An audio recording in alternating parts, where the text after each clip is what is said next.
Good morning, dear student. Today we will discuss about the cell unit of life for class 9th, which is applicable for ICSE board and CBSE board, and also for the UP board. So let's start. Cell. What is cell? Here written is unit of life. इस पर चर्चा करने से पहले मैं थोड़ी सी कुछ चीज़ें बताना चाहता हूँ आपको कि आप सभी बच्चे बिल्डिंगें देखे हैं, सही देखे हैं। बिल्डिंगों में क्या होते हैं बेटा? कमरे होते हैं। तो बिल्डिंगों की यूनिट क्या हो गई? कमरा हो गया। अब कमरे की यूनिट क्या है? चार दीवारें मिलकर के एक कमरे को निर्माण करती हैं। अब प्रत्येक वाल या दीवार कैसे बनी है? ईंट से बनी है। तो जो बिल्डिंग की सबसे स्मॉलेस्ट यूनिट है वो क्या है? ईंट है। मतलब ये क्या कर सकते हैं आप? That is the building block. So just like that हम लोगों का बॉडी, चाहे वो जंतु हो मीन्स एनिमल हो, चाहे वो प्लांट हो, पौधे, छोटा से छोटा प्लांट है या छोटा से छोटा एनिमल है, सभी का सभी, सबका शरीर जो है, सबसे छोटी इकाई जो बना है सबके बॉडी का, सभी ऑर्गेनिज्म का, चाहे वो एनिमल हो चाहे वो प्लांट हो, सबके बॉडी का जो सबसे स्मॉलेस्ट यूनिट है वो है सेल, वो है सेल। और ये देखा गया कि शुरुआत में जब जीवों की उत्पत्ति हुई है तो सिंगल सेल, अब जैसे हम लोगों के बॉडी में आप देख रहे हैं, बड़े बड़े प्लांट को आप देख रहे हैं, तो हम लोगों में क्या है? हाथ है, पैर है, मुंह है, ना, ये सारे अलग अलग अंग हैं। अब अंदर डाइजेस्टिव सिस्टम है, सर्कुलेटरी सिस्टम है, एक्सक्रीटरी सिस्टम है, रिप्रोडक्टिव सिस्टम है।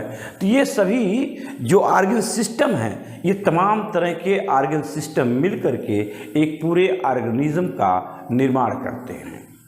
उसी तरह से प्लांट के केस में भी है, रूट है, लीफ है, स्टेम है, उसकी ब्रांचेज हैं, ठीक है। तो ये सारी चीज़ें मिलकर के उतने बड़े प्लांट को निर्माण करती हैं। लेकिन सबकी, सभी अंगों की, चाहे वो रूट हो, चाहे वो स्टेम हो, चाहे वो लीफ हो, चाहे हम लोगों में जो एनिमल हैं उनमें चाहे डाइजेस्टिव सिस्टम हो, चाहे रिप्रोडक्टिव सिस्टम हो, चाहे रेस्पिरेटरी सिस्टम हो, चाहे सर्कुलेटरी सिस्टम हो, चाहे हम लोगों के अंग हों, हाथ हो, पैर हों, ये जितनी भी चीज़ें हैं आपके बॉडी में, एक लिविंग ऑर्गेनिज्म के बॉडी में जो कुछ भी दिख रहा है, everything is made up of cell, smallest unit cell. So let's start. What is cell? तो सेल को अगर देखा जाए, this is the structural and functional unit of the organism. मैंने कहा स्ट्रक्चरल एंड फंक्शनल यूनिट। अब आते हैं, इस पर चर्चा करने से पहले हम थोड़ा से देखना चाहेंगे कि इस सेल की खोज हुई कैसे। इस सेल की खोज जो है बेटा, रॉबर्ट हुक नामक वैज्ञानिक ने 1665 में, वो क्या कर रहे थे, अपने माइक्रोस्कोप से एक थिन स्लाइड जो कि डेड थी, उस थिन स्लाइस को देख रहे थे। और उस स्लाइस में उनको इस तरह के कुछ जो बी के हाइव्स होते हैं, मधुमक्खी के जो छत्ते होते हैं जिस तरह की संरचना में, उस तरह की संरचना देखा और उसको सेल का नाम दिया, जो कि वो डेड थी। अब उसके बाद फिर आगे बात बढ़ी कि आगे वैज्ञानिकों ने उस पर अपना चर्चा कर, अपना डिस्कवरी करना शुरू किया, अपना थीसिस देना शुरू किया, खोज करना शुरू किया। तो उस कड़ी में आती है, सबसे पहली बार 3 वैज्ञानिक थे जिन्होंने सेल थियरी को देने का काम किया था, जिसको हम कोशिका सिद्धांत के नाम से जाते हैं। वैज्ञानिक कौन थे? MJ Schleiden and Theodore swan. MJ Schleiden ने कहाँ पर काम किया था? प्लांट पर काम किया था। और थियोडर स्वान ने किस पर काम किया था? एनिमल पर। ठीक है। तो इन दोनों वैज्ञानिकों ने, एक ने प्लांट पर काम किया और एक ने एनिमल पर काम किया। उसी बीच में रुडोल्फ वर्चाउ, ये तीसरे वैज्ञानिक थे, इन्होंने एक फ्रेज दिया और वो फ्रेज क्या नाम था? Omnis cellula e cellula. Again listen, omnis cellula e cellula. मतलब इसका क्या है? इसका मतलब ये है कि all living cells are arise through या फ्रॉम प्री एग्जिस्टिंग सेल। मतलब कोई भी सेल जो है, जो उत्पन्न हो रही है, जो बन रही है, वह पहले से उपस्थित सेल से ही बनेगी। ये इस साइंटिस्ट का कथन था। तो इन तीनों की बातों को एक जगह ऐड कर दिया गया। ऐड करने के बाद अपने पास सेल थियरी बाहर आई। तो सेल थियरी के अकॉर्डिंग जो पहला पॉइंट है वो क्या है, जरा नोट करिए। क्या है कि cell is a structural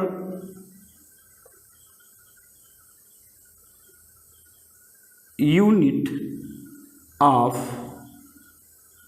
living things। जितनी भी लिविंग थिंग्स हैं वो जो बनी है, उनकी जो संरचना है, उसकी जो यूनिट है बेटा, वो क्या है? सेल है। इसीलिए हम इस थियरी में कहा गया है कि cell is a structural unit, संरचनात्मक इकाई है। प्रत्येक जीव के निर्माण में पहला काम जो स्ट्रक्चरल यूनिट, जो उस संरचना का निर्माण करेगी, वो कौन शुरू करेगी? उसकी बेसिक यूनिट क्या होगी? That will be the cell. And second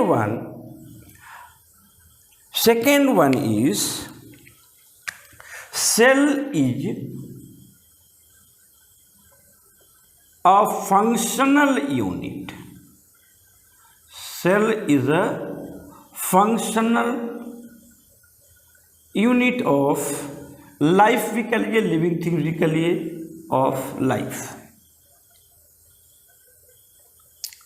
मतलब क्या है कि जो सेल है शरीर के अंदर, किसी भी लिविंग ऑर्गेनिज्म या लिविंग थिंग्स के अंदर जो भी एक्टिविटीज़ होती हैं, जो भी मेटाबॉलिक एक्टिविटीज़ हैं, like respiration, excretion, reproduction, digestion, photosynthesis, all these functions or reactions are occurring in cell, are performing by these, all these functions are performed by a single cell. That is why it is known as cell is a functional unit of life. Example इसका क्या है कि protozoa में amoeba, paramecium and one algae is there, that is Chlamydomonas. Which one? Here you can note amoeba, paramecium,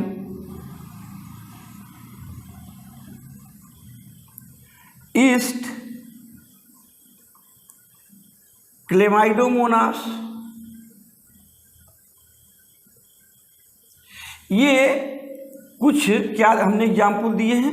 ये example हमने दिए हैं, ये यूनिसेलुलर ऑर्गेनिज्म है, इनके पास और कोई सेल नहीं है। यह अपने आप में एक जीव है, एक सिंगल सेल क्या है, अपने आप में जीव है। जैसे हम लोग क्या हैं, मल्टी सेलुलर हैं, तो हम लोग बहुत सारे सेल से बने हुए हैं और तमाम तरह के विभिन्न जो फंक्शन हैं, जैसे डाइजेशन है, रेस्पिरेशन है, एक्सक्रीशन है, रिप्रोडक्शन है, सर्कुलेशन है, ये डिफरेंट फंक्शन हमारे बॉडी में डिफरेंट ऑर्गन सिस्टम करते हैं।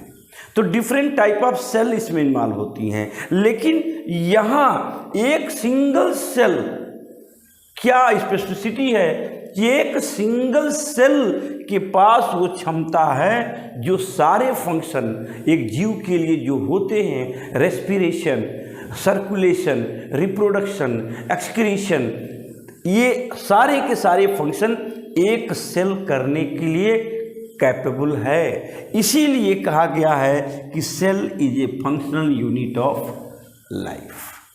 ओके, अब देखिए फोर्थ, इसका जो थर्ड पॉइंट है, third point is cell is a unit of cell is a unit of heredity. Cell is a unit of heredity. इसका क्या मतलब है? इसका मतलब ये है कि सेल के पास जो भी कैरेक्टर हैं वह उससे बनने वाली जो अगली सेल होगी उसमें सभी के सभी कैरेक्टर क्या होते हैं, वो ट्रांसफ़र हो जाते हैं। उसको इसीलिए कहते हैं हम cell is a unit of heredity. ये पॉसिबल कैसे होता है कि हर सेल में, आप आगे पढ़ेंगे इसे, हर सेल में न्यूक्लियस होता है, means every cell having nucleus, in that nucleus there is a thread like structure which is known as chromatin. During the rest phase, when that cell start division, then that particular thread like structure become thicker, which is known as chromosome, and chromosome have a capacity to transfer the characteristics of a cell into the forthcoming cell या offspring cell. So that is why it is known as cell is a unit of heredity. Okay, now fourth thing is what, इसको हिंदी में एक बार जान लीजिए कि cell क्या है। Cell एक आनुवांशिक इकाई है, मतलब कि जो सेल के अंदर जो सारे गुण हैं वो अब उससे बनने वाली सेल के अंदर वो पहुंचाती रहती है। वो क्यों संभव है? क्योंकि उसके केंद्रक में क्या होता है कि क्रोमैटिन बॉडी होती हैं। वो क्रोमैटिन जो होते हैं, सेल जब डिवाइड नहीं करता है तो थ्रेड के रूप में रहते हैं, और जैसे ही वो डिवीजन स्टार्ट करते हैं वो मोटे हो जाते हैं, जिनको हम गुणसूत्र कहते हैं। और गुणसूत्र में ये गुण होता है कि जिस सेल में हैं अगर उससे दूसरी सेल बनेगी तो उस सेल के गुण को दूसरी सेल में पहुंचाने का काम करते हैं। उसी को हम कहते हैं हेरिडिटी। तो यूनिट कौन हुई बेटा? सेल। सेल इसलिए कह सकते हैं कि cell is a unit of heredity.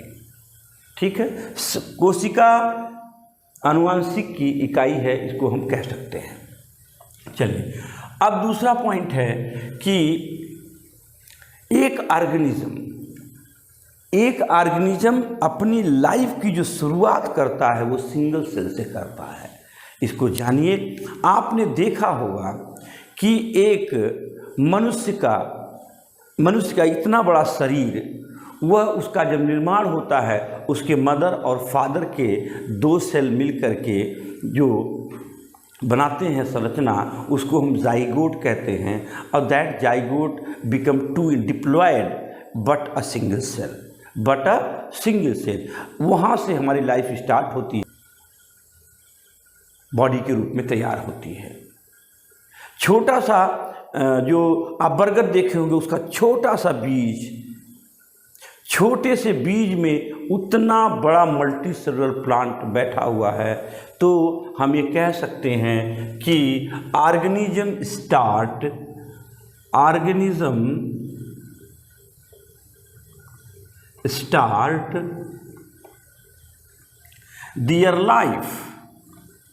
their life with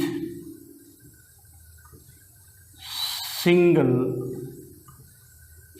cell. They live with a single cell.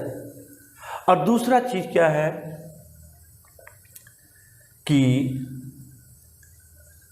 जो वर्चाऊ ने कहा था कि omnis cellula ई सेलुला, उसका जो मीनिंग है बेटा वो क्या है कि all cells arise from pre-existing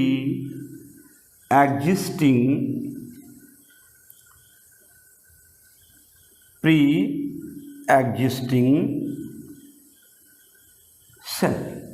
मतलब कि कोई भी सेल जो उत्पन्न होगी वह पहले से उपस्थित सेल से ही बनेगी।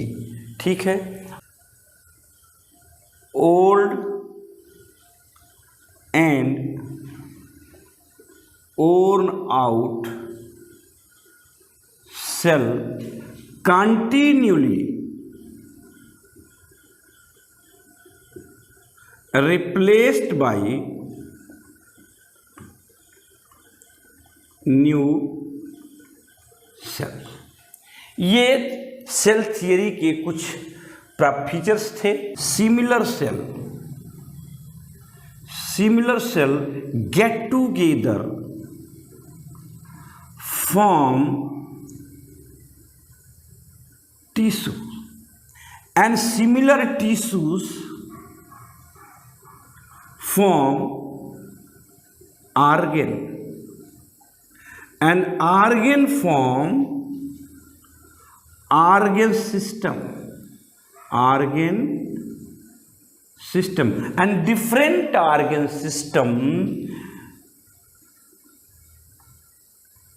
combine together and perform a function which is necessary for a living things.